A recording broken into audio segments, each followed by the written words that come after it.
नमस्कार दोस्तों, स्वागत है हमारे पॉडकास्ट चैनल डॉक्टर टॉक में। आज हम बात करेंगे ऑर्थो के बारे में, यानी कि हड्डियों के बारे में। तो हमारे साथ जुड़ चुके हैं doctor Yashwardhan Sharma, orthopaedic surgeon हैं।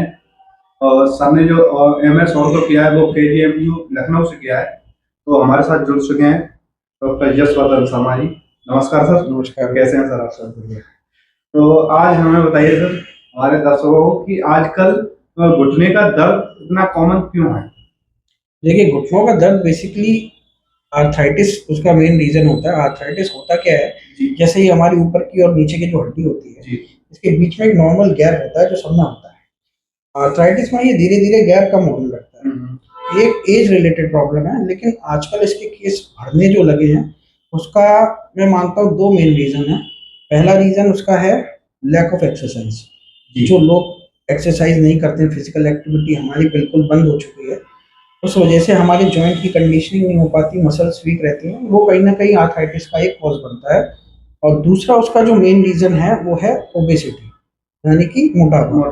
अगर आपका वेट ज़्यादा है, ओवर वेट है आप, तो आपका ऑब्वियस सी बात है आपके जॉइंट पे लोड ज़्यादा पड़ेगा, तो वो जो हमारे कार्टिलेज का वेयर एंड टियर है वो ज़्यादा बढ़ता है, और वो इवेंचुअली आपका एक आर्थराइटिस का एक कॉज बनता है। सर मेरा दूसरा सवाल है सर जी, क्या जिम में वेट उठाने से हड्डियां घिसती हैं?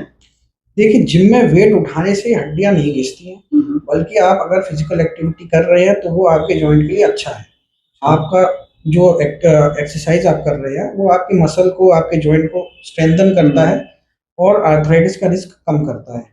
प्रॉब्लम कब आती है, जब आप गलत टेक्निक से वेट उठा रहे हैं, आप बिना वार्म अप के आप जिम में एक्सरसाइज कर रहे हैं, या फिर आप ज़रूरत से ज़्यादा वेट उठा रहे हैं, जिसको हम ईगो लिफ्टिंग बोलते हैं, कि आप किसी को इम्प्रेस करने या खुद को कुछ प्रूव करने के लिए आप आजकल ये ट्रेंड ज़्यादा चल गया है कि किसी को इम्प्रेस करने के लिए, उसको ईगो लिफ्टिंग बोलते हैं। तो अगर आप ऐसा कुछ कर रहे हैं कि आप बिना टेक्निक के, बिना वार्म अप के और ज़रूरत से ज़्यादा वेट उठा रहे हैं, वो नुकसान करता है। वरना नॉर्मल आप अगर सही टेक्निक से काम कर रहे हैं तो वो आपके जॉइंट के लिए बेनिफिशियली होता है। ये घुटने से जो कट कट की आवाज आती है जी, उसकी वजह क्या है? देखिए, बहुत सारे पेशेंट्स आते हैं, बोलते हैं कि मैं गर्दन ऐसे करता हूँ तो कट आवाज आती है या हाथ में आती है। तो अगर आपके जॉइंट से किसी से आवाज ऐसी आ रही है, लेकिन उसमें पेन या स्वेलिंग नहीं है, तो वो एकदम नॉर्मल चीज़ है, उसको आप सेफली इग्नोर कर सकते हैं, उसके लिए आपको कुछ नहीं करना है। वहीं अगर आपकी आवाज आ रही है, साथ में पेन हो रहा है, स्वेलिंग हो रही है, तो फिर वो एक कॉज ऑफ कंसर्न है, तब आपको कंसल्टेशन लेना चाहिए। सर ये स्लिप डिस्क क्या है? देखिए, बेसिकली स्लिप डिस्क क्या होता है, जो हमारी रीढ़ की हड्डी है उसके बीच में गद्दी होती है, डिस्क बोलते हैं जिसको। तो वो गद्दी जब फूल के पीछे की तरफ जाती है तो वो नस पे दबाव डालती है, उसको स्लिप डिस्क बोलते हैं, जिसको रूटीन भाषा में सियाटिका का दर्द हम बोलते हैं। अब आपको ये चीज़ समझना जरूरी है कि हर बैक पेन स्लिप डिस्क नहीं होता। ज़्यादातर केसेस में जो बैक पेन होता है वो मैकेनिकल पेन होता है, जो हमारे पोस्चर की वजह से, हमारे लाइफस्टाइल की वजह से, लैक ऑफ एक्सरसाइज की वजह से होता है, जो कि आराम से फिजियोथेरेपी से और कुछ बेसिक दवाइयों से, पोस्चर करेक्शन से सही हो सकता है। स्लिप डिस्क का जो पेन होता है वो आपकी बैक से स्टार्ट होगा, आपके पैर में नीचे तक जाता है, वो पैर में झुंझुनाहट, सुन्नपन जैसा लगता है, एक पैर में या दोनों पैर में जा सकता है। और स्लिप डिस्क अगर है भी, तो जैसे लोगों में एक नोशन है कि स्लिप डिस्क है तो ऑपरेशन करना पड़ेगा, तो ऐसा नहीं है। स्लिप डिस्क की maximum with exercise, with medications और विद लाइफस्टाइल मॉडिफिकेशन ट्रीट किया जा सकता है बिना सर्जरी। बिना सर्जरी? हाँ जी।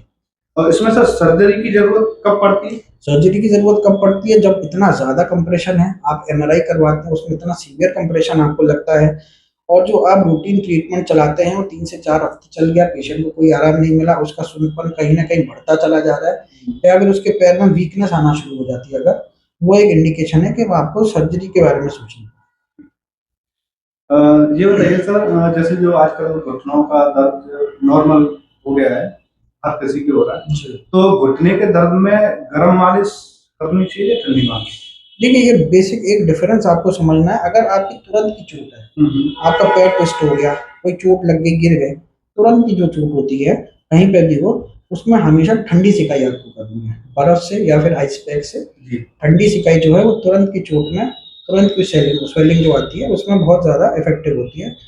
और जो क्रॉनिक पेन होता है बहुत पुराने समय का पेन है, घुटनों में आपके कई टाइम से दर्द है, बैक में आपके लंबे समय का दर्द है, उसमें गर्म सिकाई काम करता सर क्या अर्थराइटिस में नी रिप्लेसमेंट करवाना जरूरी है? है।